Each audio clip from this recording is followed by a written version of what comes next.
오늘부터는 고린도후서 말씀을 새벽마다 묵상하겠습니다. 고린도후서는 사도 바울이 고린도 교회에 보낸 편지입니다.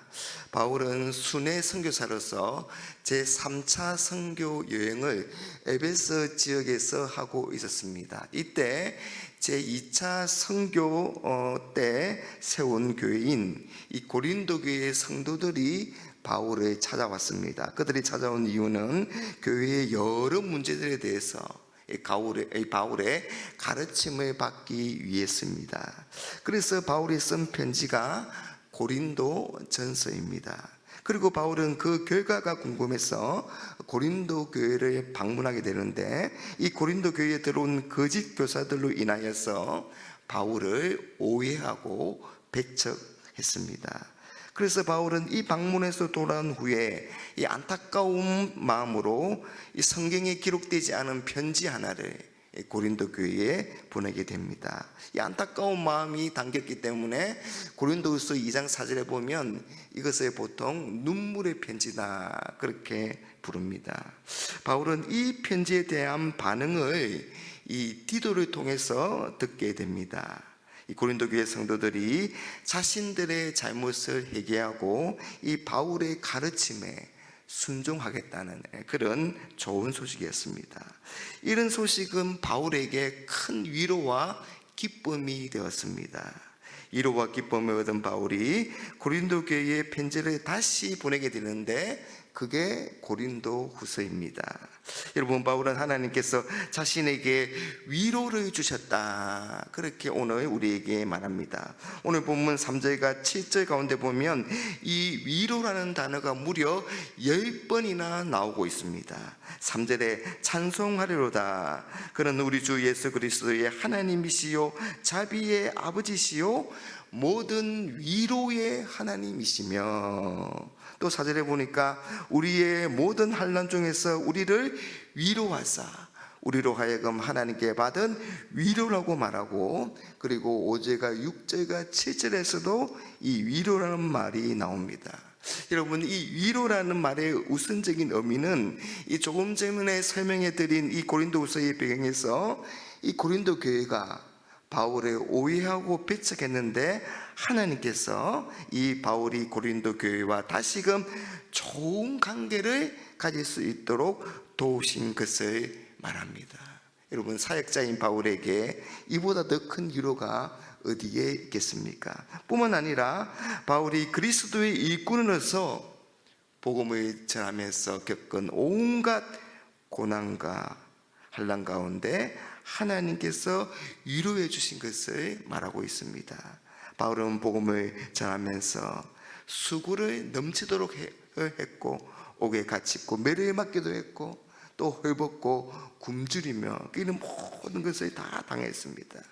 이런 환난과 고난이 얼마나 심했던지 바울은 오늘 말씀 8절과 9절에서 살 소망까지 끊어졌다, 또 마치 사형 선고를 받은 것과 같았다 그렇게 말합니다. 바울은 이런 환난과 고난을 그리스도의 고난이라고 말하고 있습니다. 그리스도의 복음의 전파함으로 받는 고난이기에 그리스도를 위한 고난입니다. 그리스도의 고난입니다. 여러분, 그리스도의 고난, 그러니 여러분, 이 고난을 이길 힘도 주님께서 주시는 겁니다.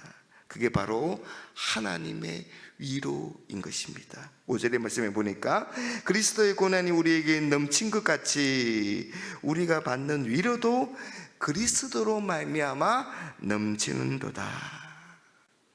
여러분, 우리가 복음을 위해 살고 하나님의 말씀대로 살면 여러분, 환난과 고난의 문제가 여러분 있습니다. 그러나 그 모든 문제들을 하나님께 맡기면 우리는 그때마다 자비와 위로의 하나님을 경험할 수가 있습니다. 하나님은 고난 중에도 하나님을 바라보고 의지하는 그런 사람에게 크신 사랑과 위로를 주시고, 그 고난을 넘어설 수 있는 용기와 지혜를 공급해 주십니다. 여러분, 고난이 크면 클수록 하나님의 위로도 더 큰 법입니다. 사랑하는 여러분, 이 사실이 하나님을 믿는 우리에게 큰 위로가 되는 것입니다. 다음은 하나님으로부터 받은 위로로 또 다른 사람을 위로합니다. 우리 말씀 4절에 보니까 우리의 모든 환난 중에서 우리를 위로하사 우리로 하여금 하나님께 받은 위로로서 모든 환난 중에 있는 사람을 능히 위로하게 하신다, 그렇게 말하고 있습니다.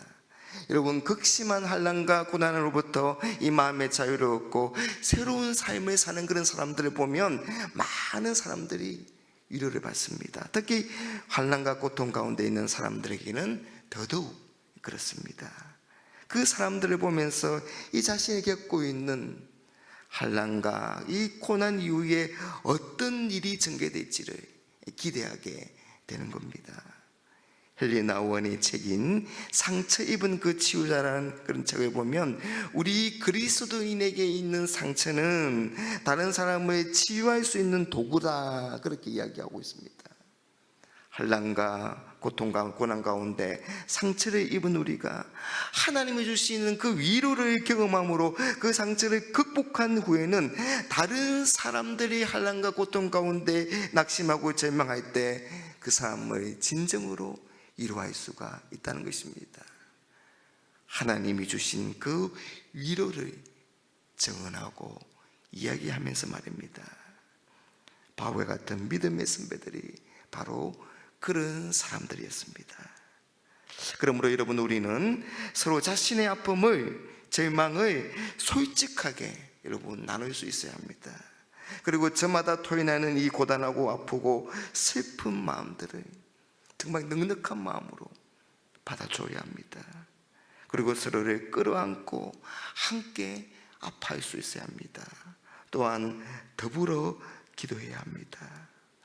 다른 지체들의 환난과 고난을 나의 것으로 여기고 그것을 보듬어 가는 것입니다. 그럴 때 우리를 통해서 우리 공동체에 하나님의 위로가 흘러 넘칠 것입니다. 사랑하는 여러분, 우리 하나님은 자비의 아버지시고 모든 위로의 하나님이십니다. 비록 하나님이 우리의 유익을 위해서 환난과 고난을 허락하실지라도 다시 위로하시고 회복시켜 주십니다. 오늘도 하나님 주시는 그 위로를 받고 환난과 고난을 이기고 또 자신을 의지하지 않고 오직 하나님만을 의지하는 그런 복된 성도의 삶을 살아가는 우리 모두가 되시기를 주님의 이름으로 축복합니다.